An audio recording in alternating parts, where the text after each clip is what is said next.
Okay, so I'm going to be talking about the complexity dynamics of Grokking. So the central question in machine learning really is how well will our models generalize? So this is an observation someone made a few years ago, where a model will quickly fit the training data and get perfect accuracy on the training data. And then if they keep training it for orders of magnitude more steps, it will suddenly generalize, which is a bit strange because there's no real loss. So where are the gradients even coming from? Why can it change at all from here to here? So it will suddenly generalize perfectly, orders of magnitude of steps later. So we would like to explain this and understand why this is happening. So if we want to understand generalization, okay, we have the classical picture, which is the bias variance trade-off, which says something like, you don't want your model to be too simple. It's not going to be able to fit the data very well. But if the model is too complex, it'll overfit. So we somehow want an optimal model complexity. And we can understand this algebraically. There are a bunch of just generalization bounds that say something like the test error is bounded by the train error plus the model's complexity. So it's a very simple picture. We're going to be focusing on how do we define a kind of universal model complexity and get an actual useful measure of that for neural networks. Okay, so going back through a few centuries, like to some old philosophy, there's of course Occam's razor, which says amongst roughly equal explanations, we expect the simplest one to generalize best. So roughly equal will take to mean somehow the error of both explanations are about the same, and we can control that if we want. But what do we mean by simplest? Okay, that's the focus of this talk. We're going to be talking about model complexity. Okay. So to kind of take a little diversion, we'll bring it back, but let's talk about compression and coding rates. Okay.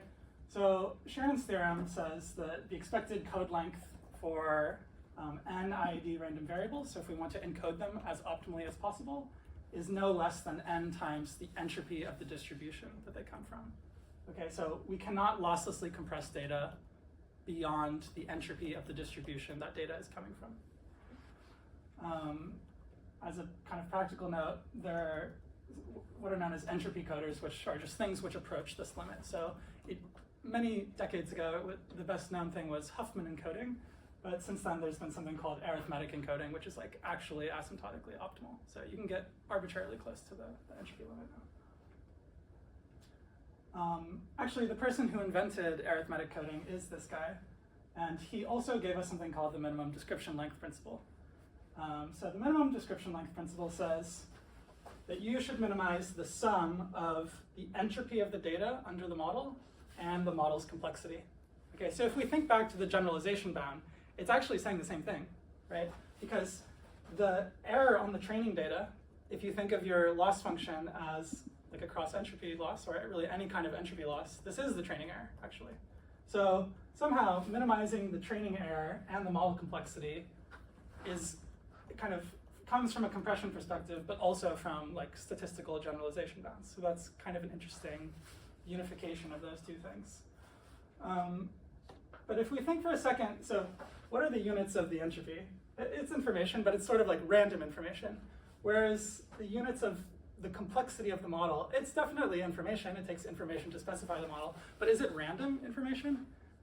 Maybe there's a different way to think about it, which is sort of like it's algorithmic information. And there is actually a whole theory of sort of a generalization of statistics and probability to what's called algorithmic information theory. And we'll talk a little bit about that. Okay. Okay, so this is a great guy, Andrei Kolmogorov. He came up with sort of the current to best known sort of universal complexity measure. So he defines the complexity of a string S to be the length of the shortest program, which when you execute that program prints S. Okay? So there's a couple issues with this. First of all, it's uncomputable. So there's a halting problem inside of this definition. So you can't actually compute Kolmogorov complexity.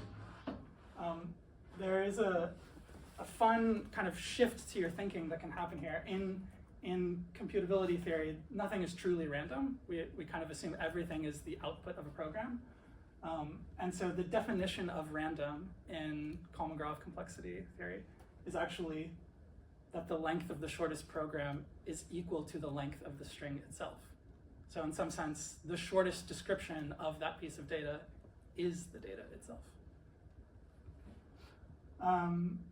And we can note that we can upper bound, though we can't compute it, we can upper bound the complexity with compression, right? And so to see this, just imagine compressing some data. Okay, the compressed data plus the decompressor, that is a program which prints the original data. So the tighter our compression is, the better we can get a bound on the complexity, the better the bound on the complexity. We can also imagine sort of one of the main assumptions in machine learning is we often make this kind of IID assumption. So we're always kind of, even in Shannon's theorem, we made this assumption that we're kind of drawing these random variables. They're all independent from each other. But in fact, a lot of data in the world is, of course, not IID and is the result of some algorithmic process or some stateful process. So it's not going to be independent. But this doesn't have any problems with that. Okay, so here's a kind of fun use of the Kolmogorov complexity. So if you take a video of a cup of coffee and you pour cream into it, and you compress it with JPEG, and you look at the compressed file size over time, it actually goes up for a while, and then it kind of comes to a peak, and then it starts to fall again. So though the entropy of the coffee is definitely going up uniformly, monotonically over time, it appears that the complexity kind of goes up and then falls eventually. And so it reaches a maximum complexity point somewhere in the middle. You can kind of imagine this as, it starts in a very simple state. It's easy to describe. It's just all coffee at the beginning. It ends in a very simple state. It's in a thermal state. It's just an equal homogeneous mixture of coffee and cream. But in the middle, there's sort of vortices, and there's structure at different length scales, and it's kind of fractally. So it actually takes more information to specify the state in the middle. And we're going to use this fact. This is sort of the inspiration of this work. So this is a paper that a physicist and a computer scientist wrote together, Scott Aronson and Sean Carroll, where they sort of quantify this. So they make a little cellular automaton that kind of simulates the mixing of coffee and cream. And they track its entropy over time, and then they track its complexity. And they give some quantification of this. And one of the key ideas is you don't want to just compress a complete description of the state.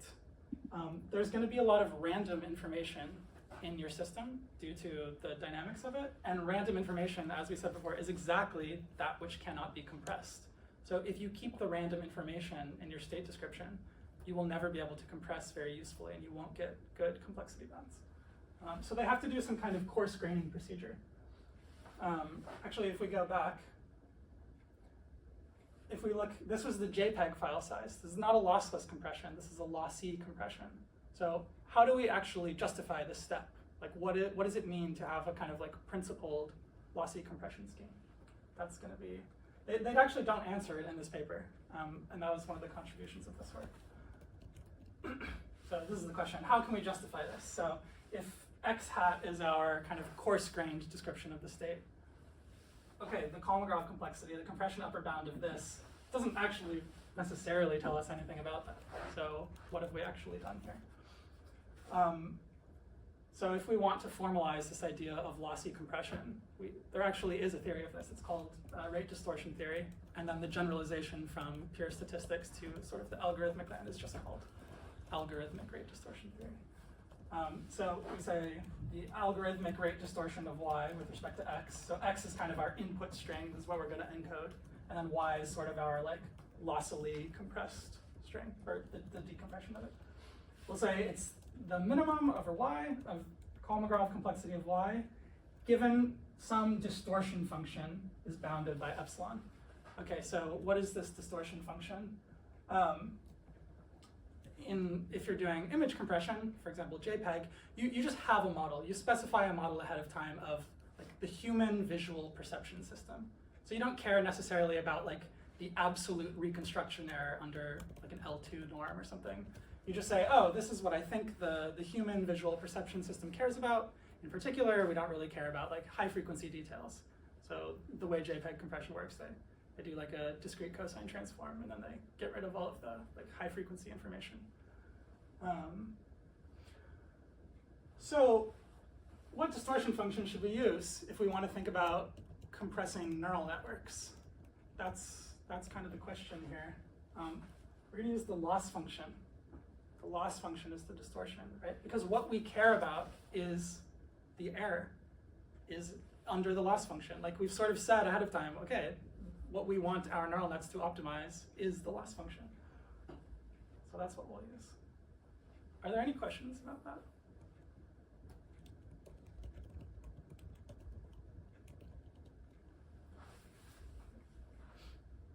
Does it have to be this absolute difference in losses? I don't think so.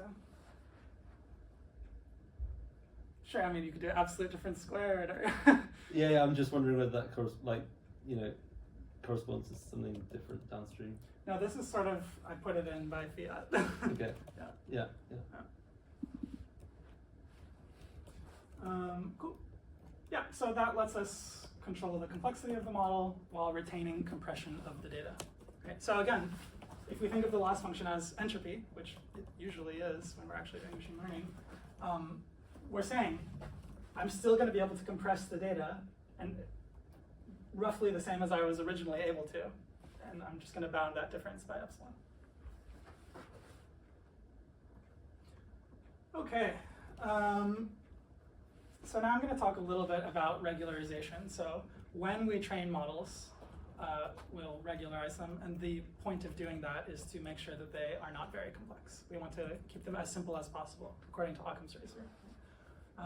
So here's a kind of simplified model of the information capacity of some positive parameter, which has a maximum lambda and a sort of precision delta. Okay, so if you think of this as, let's say the max size of my parameter is like 10, and then the precision is 1. Okay, then there's 10 bins, and the information capacity is log 10. Right? So this is the information capacity of one parameter. So if we think about kind of common regularization schemes, what does weight decay do? Weight decay just kind of controls lambda. It says, don't be too large. So we're going to control the information capacity from the top. We're going to squeeze it. We can also control the effective precision. So often this is just done by, you just train in lower precision, right? But you can actually just add noise to the weights while you're training and scale the noise by delta. And so this is what I do in this paper. And then, so at every forward pass in particular, we'll calculate these noisy weights, theta hat, just by adding independent noise to every individual weight. And then we'll do the backward pass with this. But then we'll apply these noise gradients to the original set of weights. And this will sort of effectively control delta without actually having to do any kind of quantization tricks or running into as many numerical problems. Are there any questions on that? Does that make sense?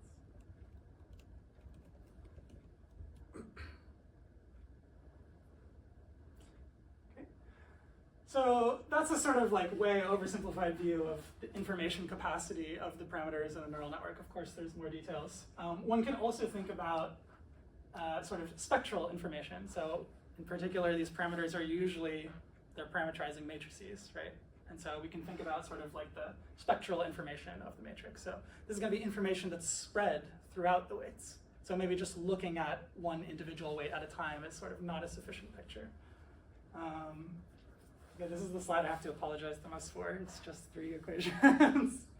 Okay, so the idea is in the spectral picture, to limit information capacity, maybe we just want to make our matrices low rank.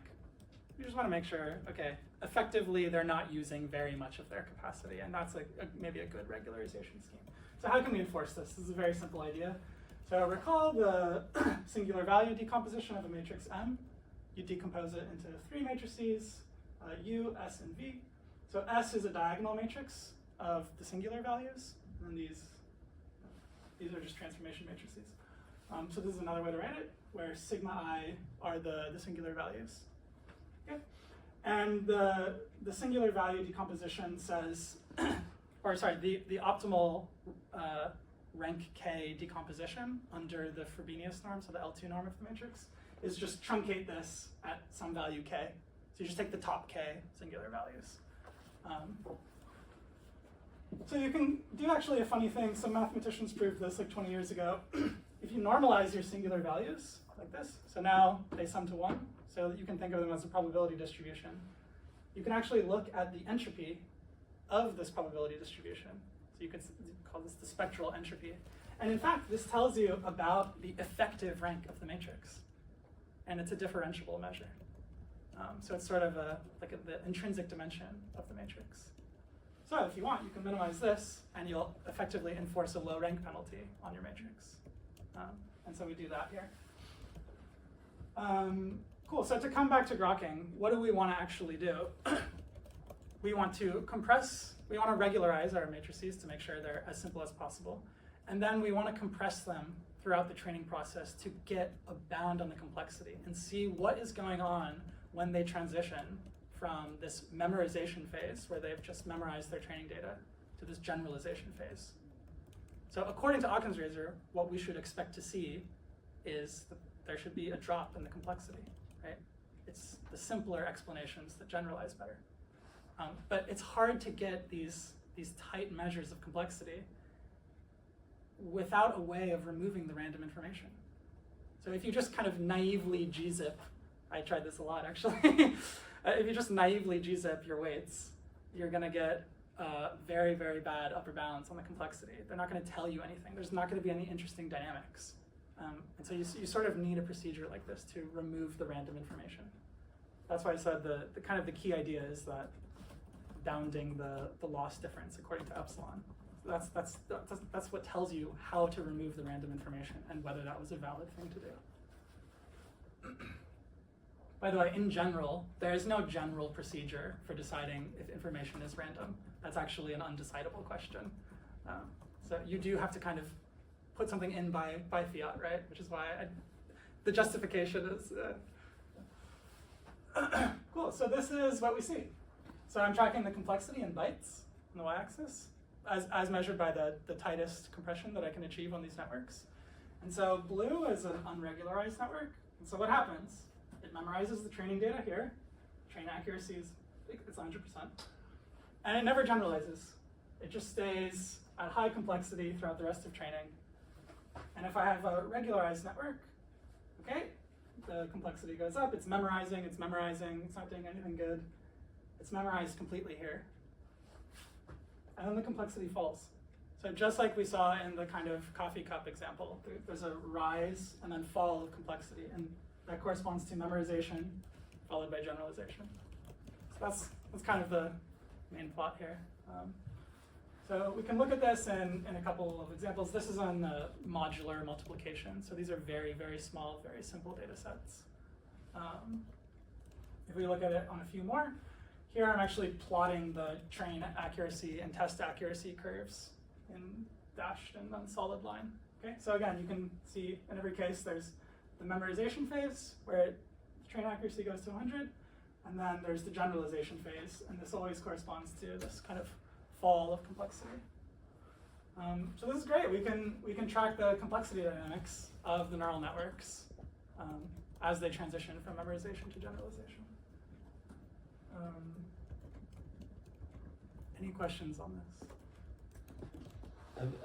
Can you have you plotted the same thing where you just look at the L2 norm of the parameters? There are some other works which do that. Mm-hmm. So yeah, this is sort of a common thing to think about is like we think of like overfitting as like often it comes along with like large norms. Mm-hmm. I did do some experiments where I control the norm with this kind of like lambda penalty. So instead of just using weight decay, I like very precisely control the norm of all the weights. Yeah. And actually it turns out you can get memorization or generalization at arbitrary length scales.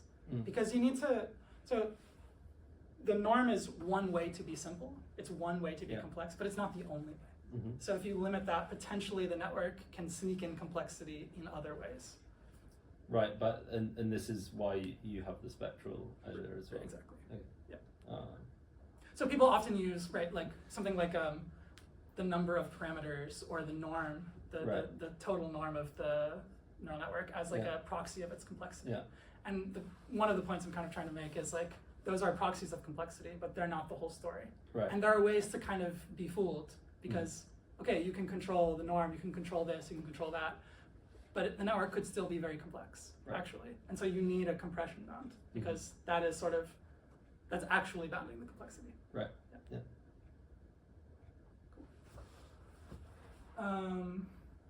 Great. And so here are kind of two more perspectives on this generalization picture. So here I'm plotting the total description length of the data. So what that means is this is the sum of the entropy of the data under the model. So it's the random information plus the complexity of the model. Right? So this is the total description length of the model. And again, we see a kind of similar thing. So an unregularized network, blue, it just goes up in complexity and then it kind of stays high. Now, the train entropy does go to 0, but the test entropy does not go to 0. And so the sum of the test entropy and the model complexity is still quite high. If you regularize your network with weight decay, okay, the complexity becomes high, but it does drop quite a bit. So weight decay, it does work well. It is a good complexity regularizer. And then our regularizer has the best performance. These bounds are still actually trivial. So if you look at where it starts at step 0, this is the total amount of data entropy. We don't actually ever do better than just a naive predictor. Now, these are large transformer networks, and these are very, very tiny data sets. So one wouldn't really expect to be able to compress it actually achieve net compression. But if you think in terms of like maybe a large language model on like 15 trillion tokens, your entropy is going to be quite large, and your relative model complexity is not going to be very large. So can I just check I feel like before we were using the cross entropy on the training data, and now are we using the cross entropy on the test data? Right. So good. So we were talking about the cross entropy on the training data. However, if we want to, we can just try to compress everything. So we shouldn't optimize this. That would be cheating, right? We should. But if we want to just know what is the net compression of all of the data. Okay, so train and test. Yeah. So this is the total description length of train and test. Right. Okay. And model complexity. Yeah. Right. Okay. So it's the sum of all of the information we need to describe the data set with the model. Right. Right. Okay. And then alternatively, we can look at a generalization bound. So recently there have been some really nice generalization bounds, which kind of tell you, okay, test error is less than train error plus some function of model complexity. And some groups have some very nice bounds which use the Kolmogorov complexity. So these are pretty tight bounds. And because we have an upper bound on the Kolmogorov complexity, we can actually just plot what is our expected generalization risk. It's very similar to this. It's somehow a sum of the test error, which is entropy, and the model complexity. It's just a slightly different functional form. It's a statistical bound. And then you see the exact same thing, right? So the generalization bound gets large when the models memorize, as you would expect. And then as the complexity falls, the generalization bound gets better. Again, they're vacuous bounds. We still don't do better than a random predictor because, again, the data set is so small and the model complexity is rather large. So, yeah. Maybe you're going to get onto this, but like, is there a sense of when this bound is useful and less useful, like when it's good? Well, it's good if it goes below the bound of a random predictor. I mean, like, as in, how tight is it relative to the thing that you're trying to? I guess you don't know what the ground truth is, right? No, I do. Right, you can just calculate the naive entropy of the data. Okay. Right. So if I just say, okay, here's my model, it just puts equal weight on all possible outcomes. Right. That would be a random predictor, and I can just get the entropy of that. Right. And so the entropy for these is going to be it's log of the sample space. It's like 4.7 nats, where nats are like the information unit of like log base E. And then our best bounds, they get to like 5 nats. So we're like, half a nat off of a real bound here. Yeah, okay. Yeah. But actually, so the people who came up with this nice bound, they applied a similar kind of idea to large language models, and they produce like non-trivial bounds. Like they're better than random. Okay. We can actually understand like the generalization performance of like large language models with this. It's cool. Any other questions on these? Getting to the end.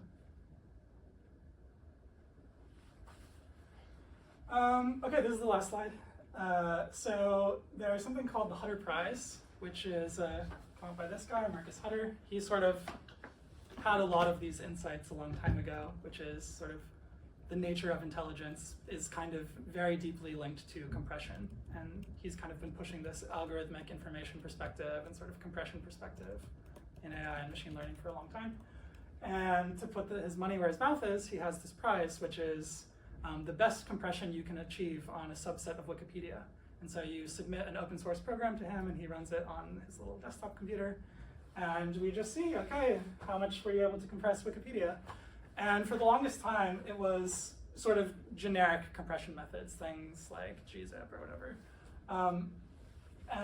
And someone else, this guy, Matt Mahoney, has a related prize, but he went from a smaller subset of Wikipedia to a larger subset of Wikipedia. And when this jump was made, now actually in the last few years, neural nets, basically large language models, are the best compressors, right? Because they reduce the apparent entropy of the data the most. And so the sum of the model complexity, the description of the model, plus the entropy of the data under the model is actually less than with other compression programs. And so if you want to work on this research, you can actually just get paid for your research if you submit a better compressor to Hutter. Yeah, so that's kind of the overarching generalization is connected to compression. And just to check, how do they how do they measure the complexity of those neural networks in that table? File size. Okay, but so you submit you submit like a but program. weren't you saying that that's not like a good way to measure? Well, so they compress it as much as they can. Right. Okay. Yeah. So they also need to play tricks like the tricks that I've done. I see. Yeah. Cool. Thank you.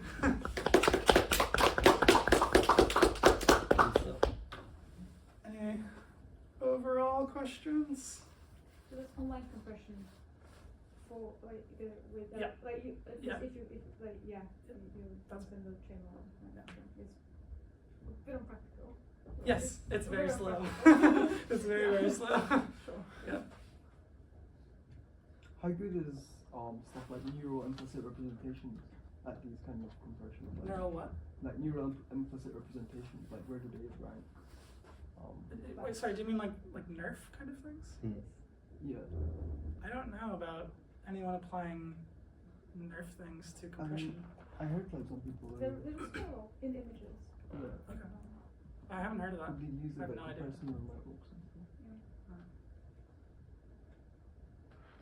Sorry. Are you going to go after the Hazard Prize, given your new compression algorithm? Maybe. That would be fun. That would be a good thing to add to the CV. Yeah. I was number one in the Hutter Prize for a minute.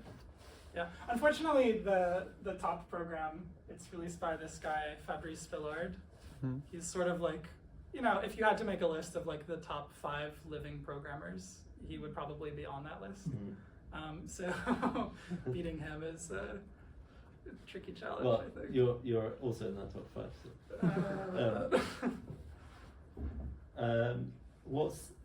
So. What do you think about how good a job you've done with the combination of this individual parameter size plus the Right. rank of the matrix? Right. It seems like that's definitely a step beyond just the norms. Yeah. But maybe, I guess it kind of feels to me like maybe you want to be maybe parameter space isn't necessarily the way Yes. I would necessarily think about it. Yeah. I want to kind of measure smoothness in function space or something like that Sure. as a kind of complexity measure. Yeah. Is that Right. So am I claiming that this is the state of the art regularization Well, method? no, I guess I'm saying what I wouldn't assume you're making that claim. It's more what do you think of the is there a direction that seems Yeah. obvious? Yeah, no, I have opinions about this. Okay. Yeah. Yeah, so you know about LoRa? Yeah. Yeah, so these are sort of the low rank adapters, low rank adaptation. Mm-hmm. They're originally proposed to sort of fine-tune language models Mhm. more easily. So you sort of freeze the original weights, Yeah. and then you sort of parameterize like a side channel of your Mhm. neural network, which has a small effective rank, well, Mhm. just rank. Mhm. And then you just put all the gradients through that, and you Mhm. can like fine-tune your language model Yeah. on some new data set. Mhm. But actually, people have come up with methods where you just keep the original neural net parameterization in this sort of like low rank form, Mhm. and you even do pre-training this way. And this means you're like really tightly controlling the effective complexity Right. by the rank. Yeah. So I don't think that my regularizer is the best, like the state of the art. The best methods I'm aware of, again, come from this paper that proposed, they sort of give the generalization bound that I'm using. They also propose, they're similar papers. I'm kind of focusing on like the complexity dynamics. Mhm. They're focused on like at the very end, what is the Mhm. best compression you can achieve. It's this group at NYU. I don't remember the name right now. And they have this subspace training method, which is very similar to LoRa. Okay. So they sort of parameterize this like low rank or like kind of low effective rank latent space, if you want, Mhm. subspace. And then they do all of the training in the subspace. Mhm. And it's this sort of like non-linear compressed subspace. Whereas LoRa is linear. Right. Yeah. That's- So it's sort of this like, yeah, learned non-linear compression, which is, Mhm. you know, just by the way it sounds, you can tell, oh, that probably works pretty well. Yeah. Yeah. Mm. How much work has there been to measure the total description length of current large language models and the data sets, you know, to figure out if they are basically just memorizing or if they are generalizing? Right. So again, in this paper, Mhm. I really should have remembered it's something Is this, like Andrew generalization Wilson's bounds so tight they can explain, or, I don't remember the title. Yeah. The lead author was Lotfi. Yeah. Yeah, Yeah. Sine Lotfi. Yeah. And they show, yeah, indeed, they are actually generalizing. Like the sum of model complexity and entropy is less than the naive entropy. So it is not true that large language models are just parroting their training data. Like, and we can say precisely what we mean by that. They are actually compressing the data. Like the net total description length is less. Mhm. So. What do you want to do next? I mean, gotta get the Hutter Prize, right? No, but I think like in terms of like big picture where machine learning, like where I would like to push machine learning is sort of more towards this sort of like algorithmic information theoretical side, because yeah, it's more general and you don't have to make this IID assumption, and it's sort of moving away from the statistical perspective, I think will be really helpful.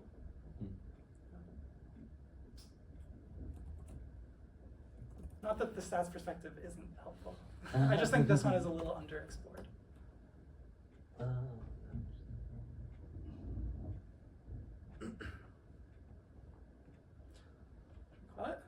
Yeah, that's cool. Yeah, thank you. Great, Thank thanks you so guys. much.